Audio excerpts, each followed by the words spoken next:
Hello and welcome to World Insight. I'm Tian Wei in Beijing. Chinese and U.S. officials concluded their talks on Saturday in Anchorage, Alaska.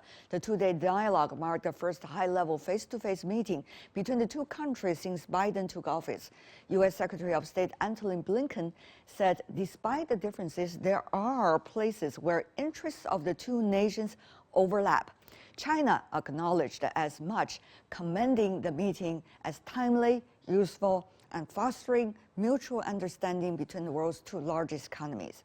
So can China and the U.S. turn a corner after the Alaska meeting? Is it too optimistic a conclusion that we could reach for now? For insights, I talked to Susan Thornton, former acting assistant secretary of state for East Asian and Pacific Affairs. She is currently a senior fellow and research scholar at the Paul Tsai China Center at Yale University Law School. Through 30 years of experience with the U.S. State Department, she was involved in trade tensions between China and the U.S. during a rapidly changing international environment. Let's hear her insights.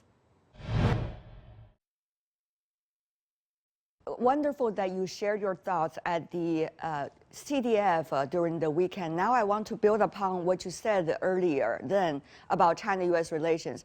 The talks 3 rounds ended up, it seems that there are quite some deliverables. To you, what are the most important among all of them?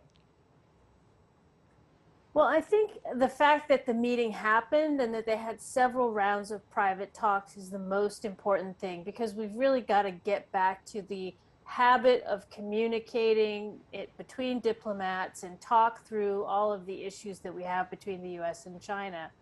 I think they came away from the meeting noting that we have overlapping interests in a number of areas and some tough issues to work out, but that's as it always has been. And so I think noting the areas of cooperation or overlapping interests at least gives us a kind of a way forward to have more meetings among people who work on those issues to try to talk substance and get things done, make some progress on some issues. So the issues they mentioned were, for example, climate change. And I know that John Kerry, our climate change envoy and former Secretary of State when I was at the State Department, is going to be meeting, I think it's this week, with his counterpart in China, Xie Zhenhua, at the climate summit that's being convened, I think, by China and including Europe and other countries.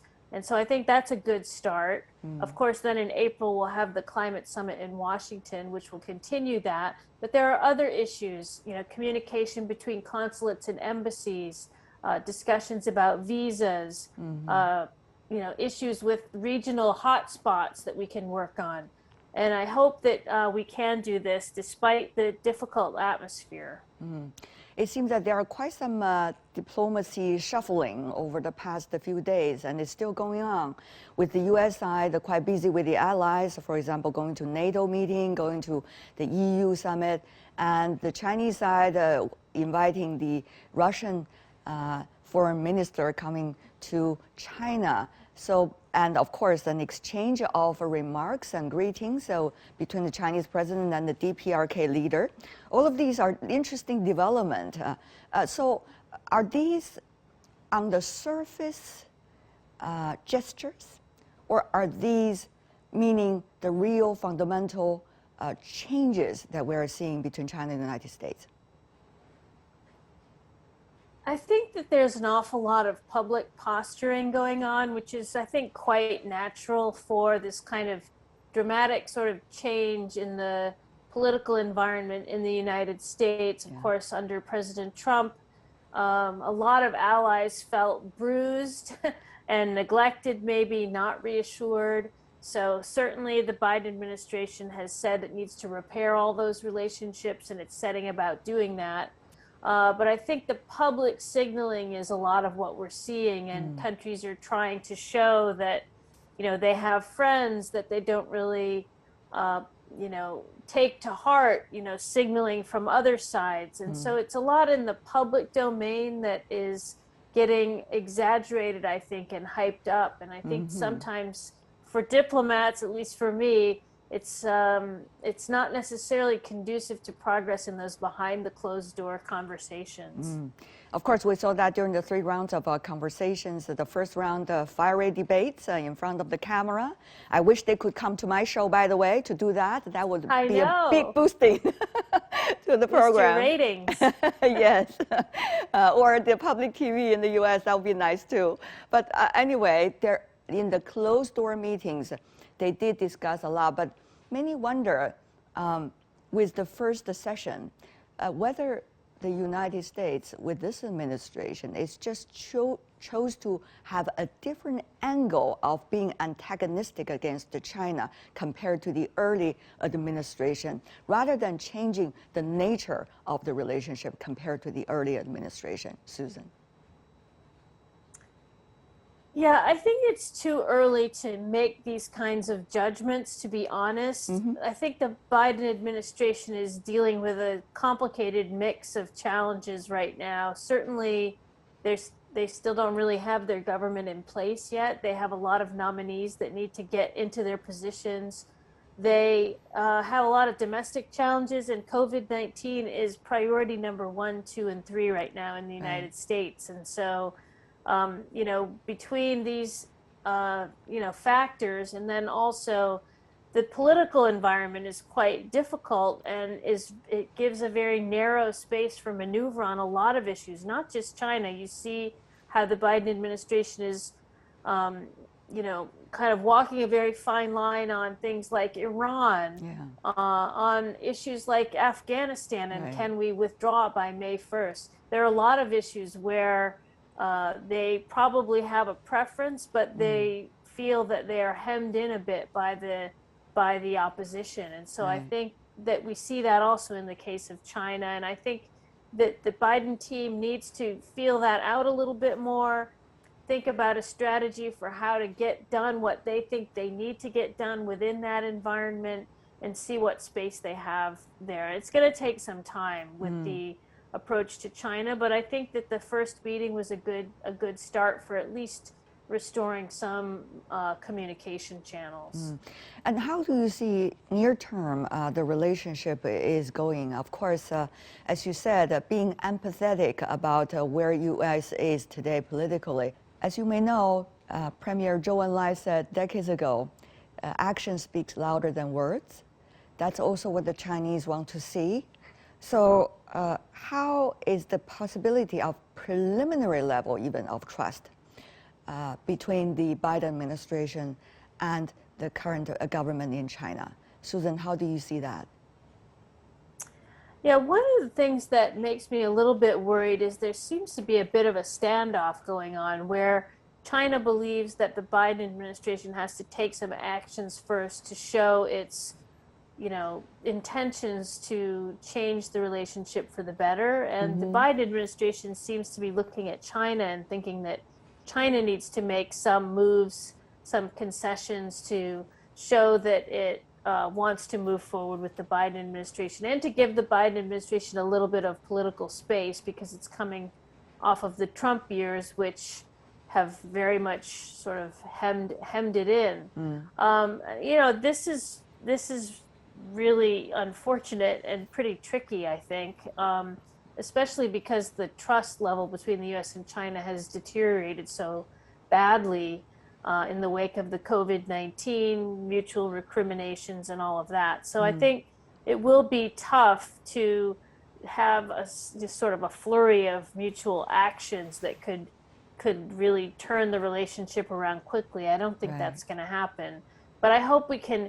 One of the things we need to be able to do is lower the profile of interactions so that we don't have to do everything in front of the cameras, because that is only going to spur hardening of positions. And I know for you, Tian Wei, that's not what you want to hear, because of course it should be in front of the cameras.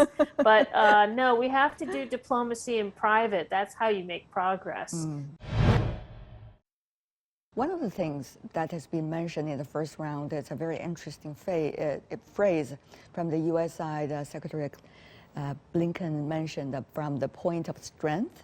And of course, Director Yang Jiechi pretty much debated against that, whether the U.S. has the quote-unquote strength in Chinese eyes. But that is an ultimate question, I guess. Both sides have to answer in a way. Of course, international politics is about playing hardballs, but at the same time, what is the meaning of strength? Well, I think, the U.S., I know that China sees the U.S. position in the Asia Pacific as having been one of the traditional hegemon. I don't think the U.S. thinks of itself that way, but if it does, it certainly thinks of itself as this kind of benign hegemon, sort of providing security for everybody, providing an environment in which people can prosper, that kind of thing. But in the case of the Biden administration's continually talking about, working with allies to come from a position of strength. I mean, the U.S. is feeling a bit, I think, not at full strength right now. And so that's why they say, we need to build back our strength.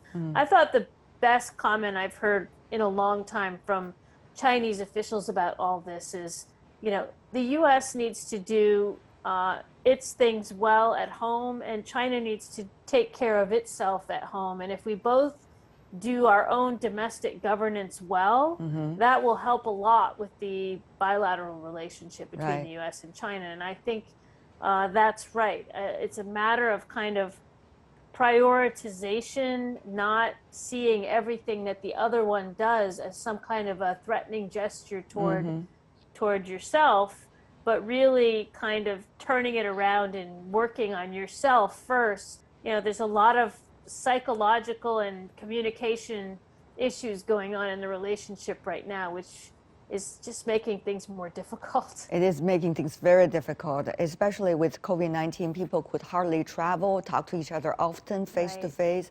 How do you see the growing understanding of each other over the past few years? Are you worried, or are you encouraged by the current trend?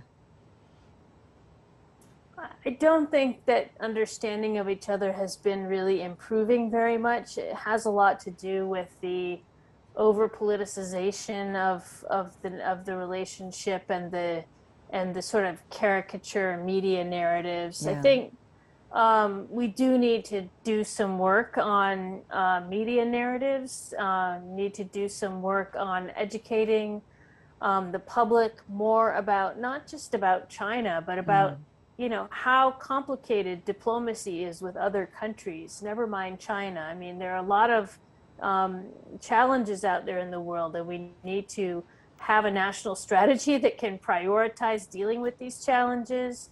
And I think, once we can sort of have a more deep conversation with people to show them that everything is a balance, everything has to be sort of worked out in kind of compromises, and they may not come out in the ideal form, but there are things we can live with and we can coexist. And I think people who say that China represents an existential threat to the United States, I mean, I've just not heard a decent explanation of that. Yeah, willing to put yourself out there to do this debate, because I saw you, just as you said, some of those making the claims and reaching conclusions without much evidence-based arguments.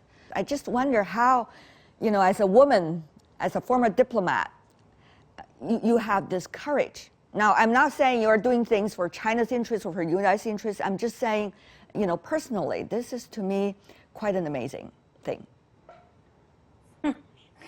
Well, I don't feel that it's that amazing, Tian Wei, but thank you. I think for me, the most important thing that I think about, I mean, I have 3 children. They're in their 20s. I think about what kind of future are they going to inherit if the U.S.-China relationship really goes into a tailspin. And it's not a world that I think anyone really wants to see or have their children have to live in. So this for me is, it's really important that we not let, Larry Summers was talking at the China Development Forum. I don't know if you saw his talk, I did. But he painted a pretty dire picture of where we may be headed. And, it's our responsibility to head that off. And we can do that, and we must do that. So that's sort of where I come from. And, I think that people are smart and they're reasonable. At the end of the day, they will see this, but they're not being exposed to much discussion in that vein right now. And I hope if I keep talking that sooner or later someone will listen.